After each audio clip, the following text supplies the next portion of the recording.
In this video, I'm showing you the first video of the studio, which is going to be the rack build back here. We got some cool matrix action going on. The couple machines you see in here are all running bare metal hypervisors, which is XCP-ng or based on Citrix's Zen server.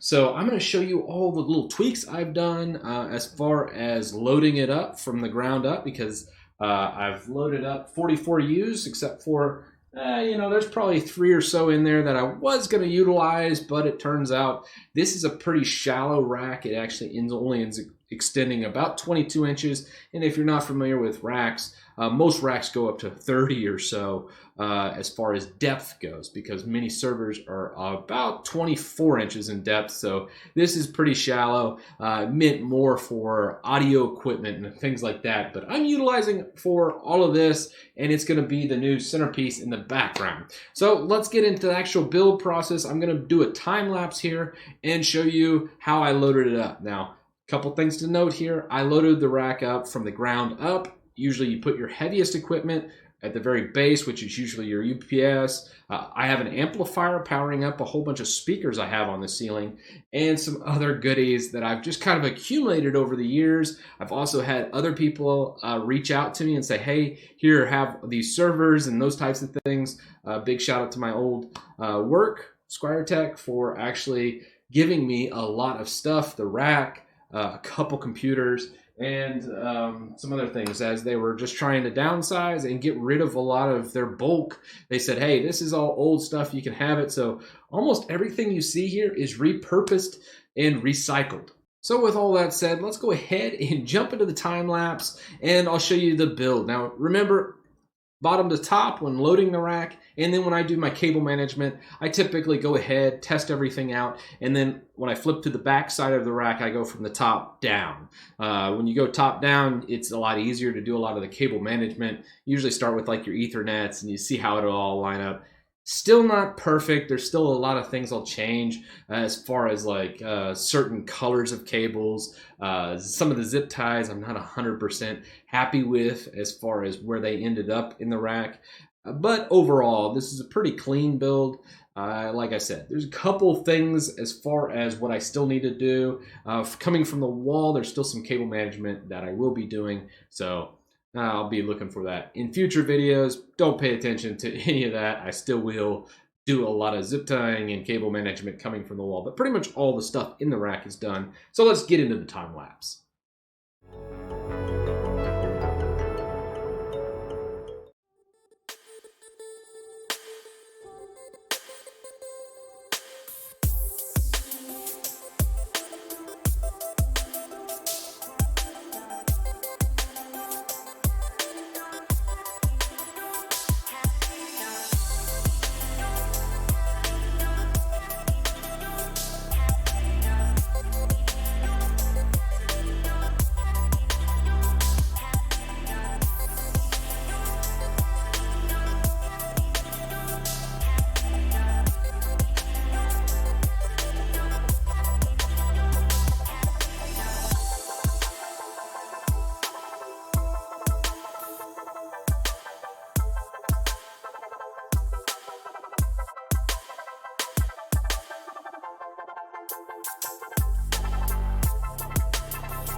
Okay, so let's go ahead and switch out this fan. We're going to get rid of all this loud noise.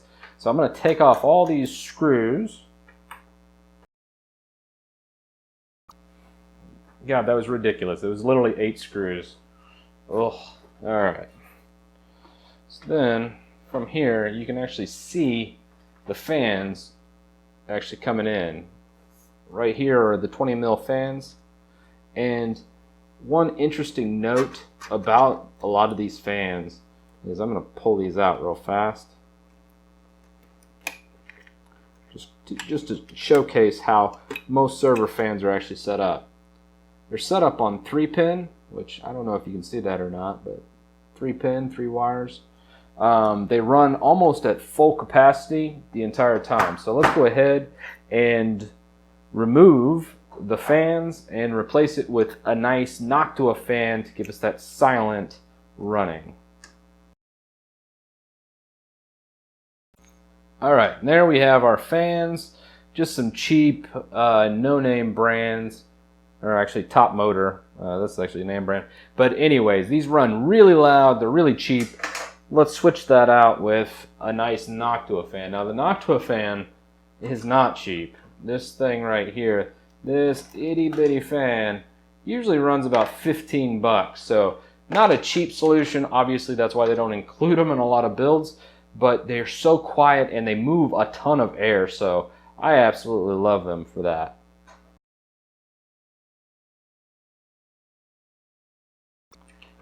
Also, whenever installing fans, remember it should be snug. Don't over tighten, otherwise it just gets stripped. So, important note. Alright, with our Noctua fan in, it is a 4-pin, so that is pretty awesome. That'll give us that fan control, so it shouldn't run at max speed the entire time. And go ahead and plug this guy in. And then as a test, I'm going to go ahead and grab a power cable and give this a whirl. Okay, so I got my power cable here. Let's go ahead and plug it in. And we'll go ahead and power it on.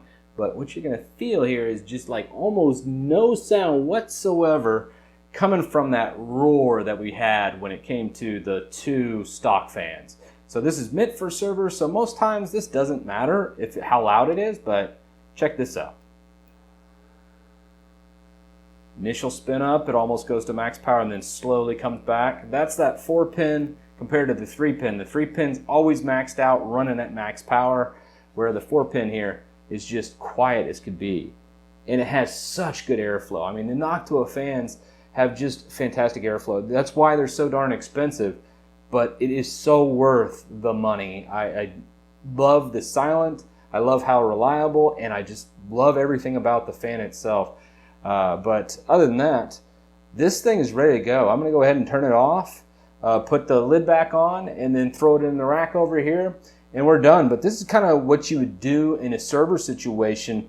They usually are a lot fatter fans, but Noctua makes fans, 4-pin fans that'll fit there. Typically what I would do is on a full server, pull out like 4 pins, maybe replace it with 2 Noctuas, and then also cull back a lot of the voltage so it's not running hot, because a lot of those servers are tuned to run max power just completely wide open, which is not good. So I usually go ahead and do that as well, but for this guy, this is just a little baby, and this is the same principle, just I wanted to demonstrate a little bit on a larger scale, so I might actually pull out another server and do just that, but for this guy, we're done.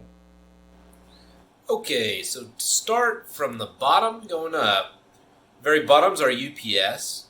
Right above that is the amp powering all the ceiling speakers. And then we have our 2 PCs right here. Now, these are just pretty much throwaways.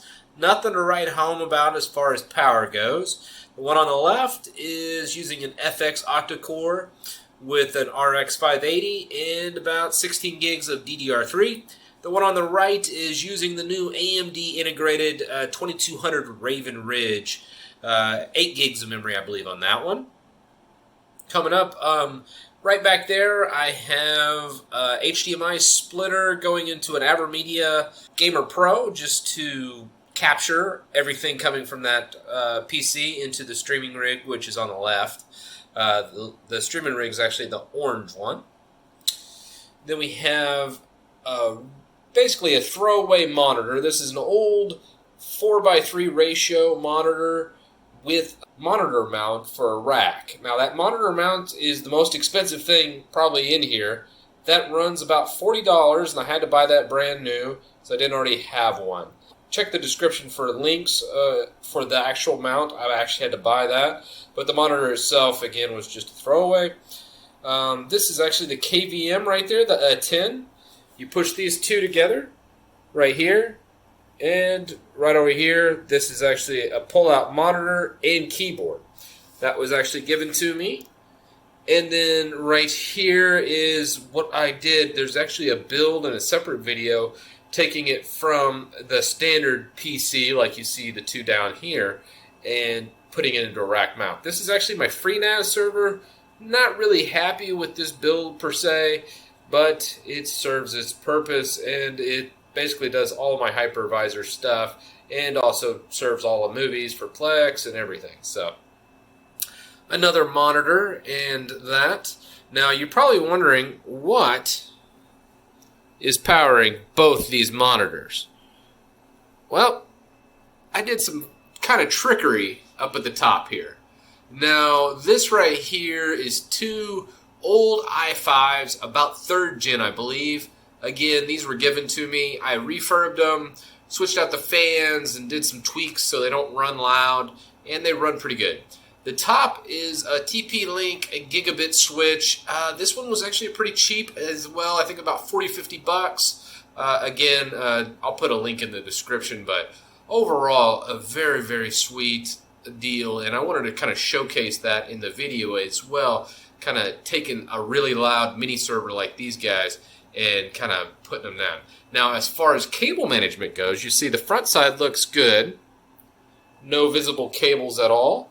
And if you look on the side here, you'll see we only have one trailing cable, which I probably need to do a better job on my tie-off, but right now it's kind of loose and I'm still moving the rack around.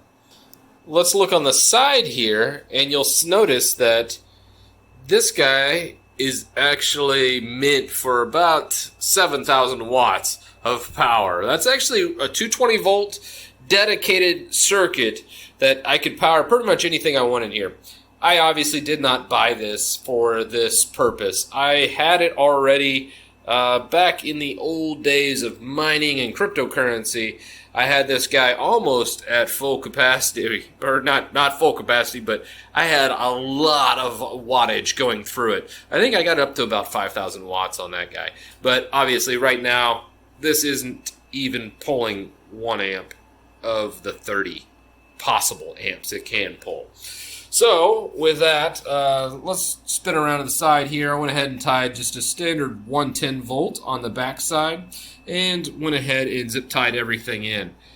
I tried to do a good job of the zip ties, which I'm going to have to come back and redo just because I want to run custom cables through here. You'll see those Ethernet cables, the white ones, are a little sloppy. I don't like that they kind of protrude and do that. It's no good.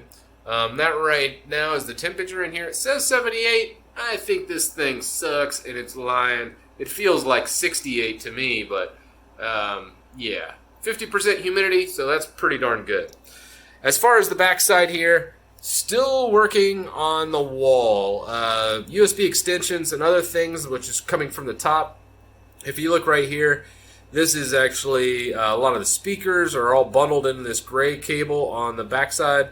This right here is the actual Ethernet coming in, and then all the USB extensions, which I'm still working with, and that's why they aren't cable managed or actually tied up.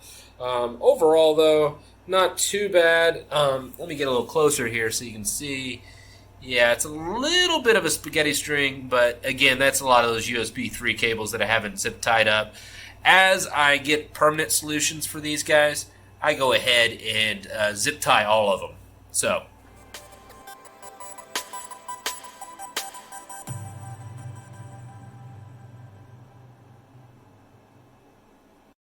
there you have it. This is the very first video I've done on this studio, and I gotta say, I am super happy. There's still so much to do to really help with this video. Like I said, still working on the audio video, and I will have all that worked out in the coming week probably, and have everything kind of pinned down. There's still a lot of sound dampening I need to do in this room, but overall this is really easy to do. I just need to grab a lot more foam tiles and other things to kind of kill a lot of the echo that you experienced in this video. But I hope you enjoy this. I am immensely happy with how it turned out, especially with the budget. I didn't even spend $1,000 to get everything built from the ground up in this studio. And as far as a full studio tour, be looking for that. It's probably going to be another couple days before I release another video, just because I'm tidying up and doing the finish out in this space. So I just kind of wanted to show you guys kind of the centerpiece, what you're going to be seeing in the background. New camera angle, probably shooting forward. Again, the camera's going to set up a little higher, wall mounted, and I'm adding other cameras for live streaming coming up, because I'll be able to live stream during the day, which will really, really be awesome. And, you know, other than that, a big shout out to all my patrons. Without you, I couldn't do this. And I'll see you in the next video.